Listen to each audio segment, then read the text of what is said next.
Alright, so we're going to carry on with a description of how severe this thing really is, not necessarily the coronavirus and its effects, but the fragility of the global economy at present. Now, we did a video about this some time ago, and people wrote letters and emails and telegrams and Morse code and SMSs and WhatsApp and smoke signals and flying carrier pigeons, whatever, telling us how wrong we are. We're not. We as human beings don't like to be told things that are uncomfortable for us. We don't like to discover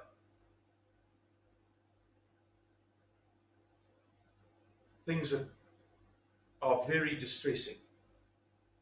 But let me tell you that the mainstream media is lying to you about everything all of the time, and I'm going to prove it to you. You can go and look this up. There's some good channels to look at. Jeremiah Babe. Jeremiah Babe. Look him up on YouTube. The Money GPS. Mike Maloney, the best of the lot. Actually, Mike Maloney, although he hasn't done some great stuff for a long time, but if you look at his old videos, they're absolutely phenomenal because he dissects this stuff in a very scholarly manner. I'm pouring myself some water. And, the evidence is beyond dispute. Chris Martenson. Wall Street for Main Street. Oh, another very good, Main Street for Wall Street. And another very good one is the Silver Report Uncut. And I'm trying to think of one other, the Atlantis Report. Can be brilliant.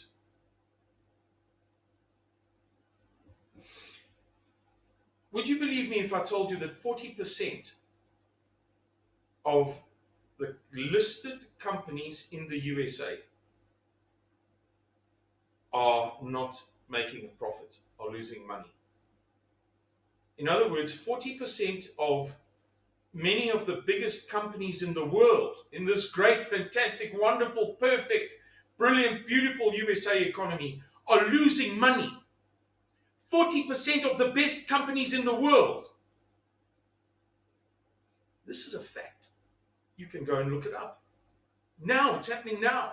There is a crisis, a financial crisis developing in the world now. General Electric, GE, has frozen its pension fund because it can't afford the pensions. It has frozen its pension fund. I bet you didn't read that in the Citizen, did you? Ford has a debt that it can't repay. Nobody's dead certain, but up to $150 billion.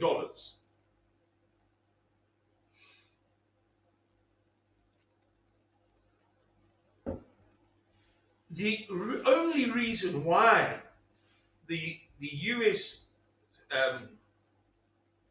the S&P 500, or as they're now calling it, the S&P 5, because it's being driven by only 5 companies, we'll come to that in a minute. The NASDAQ and the Dow Jones Industrial Averages are doing so well is because of what's known as stock buybacks. What's happening is that as the US economy completely implodes, which it is doing, go and look at those channels that I've referred to you. This is not made up stuff. This is based on facts, figures, data, and statistics, real, actual information, real, actual bankruptcies happening now.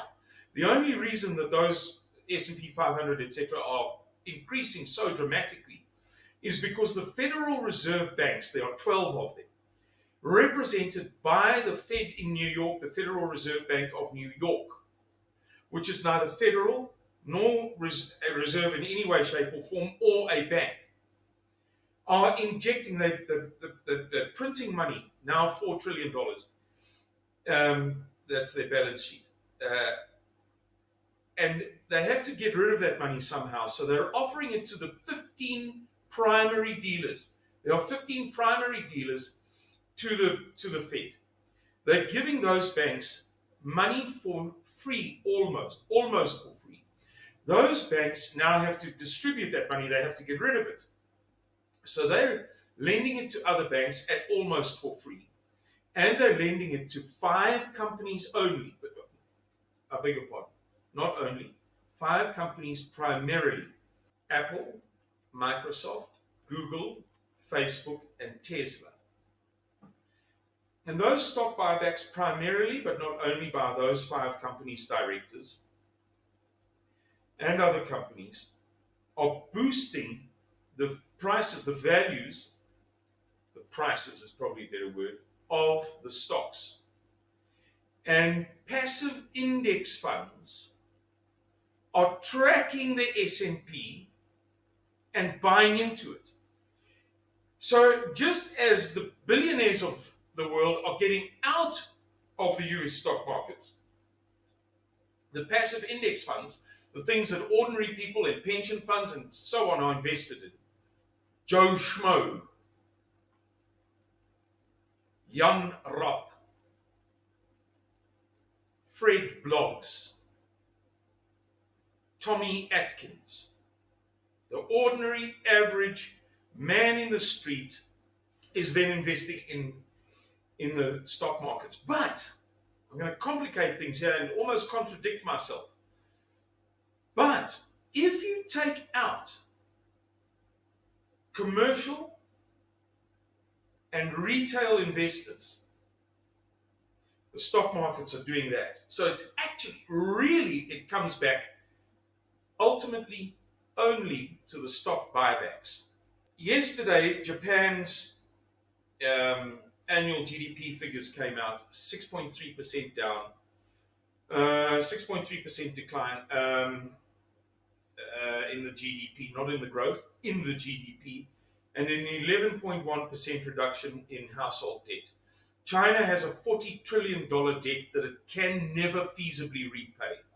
Its economy is built on, there's a good article on Zero Hedge, which you can find, called The Real Helicopter Money, which proves that China's supposed fantastic success of recent years is built on fake money.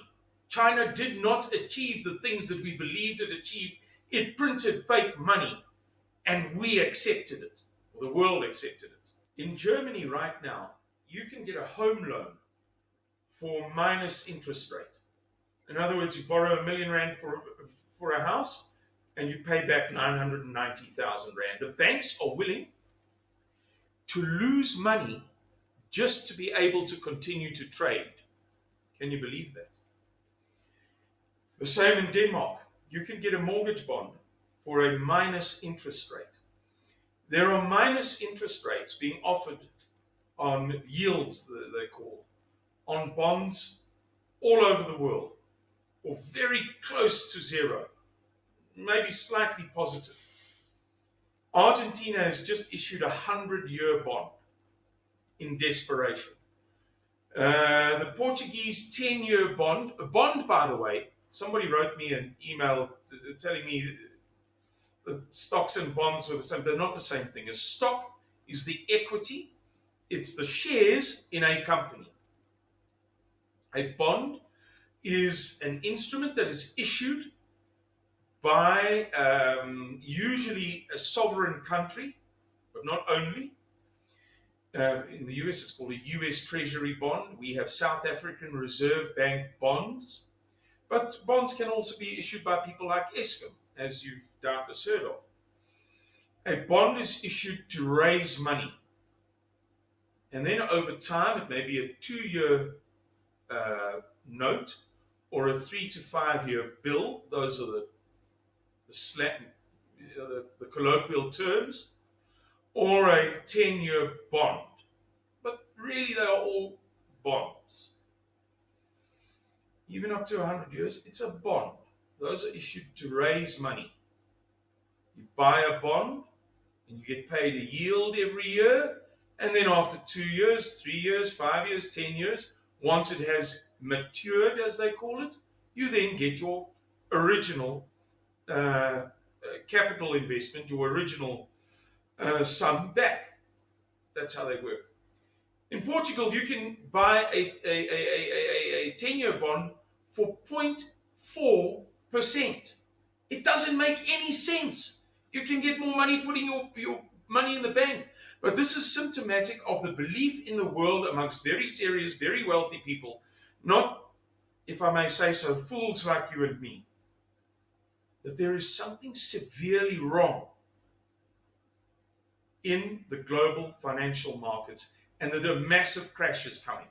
Which brings me to what I hope will be the final portion. Oh, here's something else that might interest you. You know how we were talking about the Chinese economy declining perhaps by as much as 12%. Let's just give this camera a chance to focus. In the first half of last year, the Chinese government did stress tests on Chinese banks, of the top 30 Chinese banks. Assuming that the GDP growth, the expansion, the increase, the year-on-year growth of the Chinese GDP was only 5.3% instead of 6%. 9 of the top 30 banks would fail. The ramifications, the implications, the consequences are too catastrophic to imagine. Those of you who understand banking and correspondence, what they call correspondence between banks, will know what I'm talking about. If it should drop to 4.15%, we're not talking about the -6 that we discussed earlier, -6. We're talking about it just slowing down to plus, a positive growth of 4.15%. 17 of the top 30 banks in China would fail. And which is not to say that the Chinese government will let it happen. They will print fake money for days, but sooner or later, the chickens must come home to roost. You can't Xerox. You can't Roneo. You remember Roneo machines at school? Fake money forever without there finally being a consequence to it. So now we come to the conclusion. What we are urging people to do, what this guy at the beginning of the video that we spoke about, this man standing on the bluff above a seashore, yelling down to his family playing on the beach below about an approaching tsunami. What we're saying is that we don't know how things are going to turn out with this coronavirus and with the massive crisis brewing in the financial world. We don't know. What we do know is that the potential exists for this tsunami to possibly hit the shore at full strength. And the coronavirus and its consequences may be what is known as the black swan. You don't get many black swans, very few of them, genetically very rare. So the extraordinarily rare, perfect event to initiate a crisis based upon the potential that already exists for a crisis. The match to the fuse to the barrel of gunpowder, or the stick of dynamite. And our advice to you is to position. Do you remember that last year we did a video in which I said to you that after some consideration, we believe that it is good advice for Saatlanders to tie up, to conclude their preparations as far as possible. And I use the example of, if you're working on 3 wonderful Land Cruisers at the moment, it would be better to buy a bicycle, to have something rather than 3 incomplete Land Cruisers. Not to stop preparing, but to get yourself in a position where your preparations are not incomplete, that you should rather have fewer preparations complete than many wonderful grand preparations incomplete and can't be used, can't be transported, can't be stored, can't be whatever.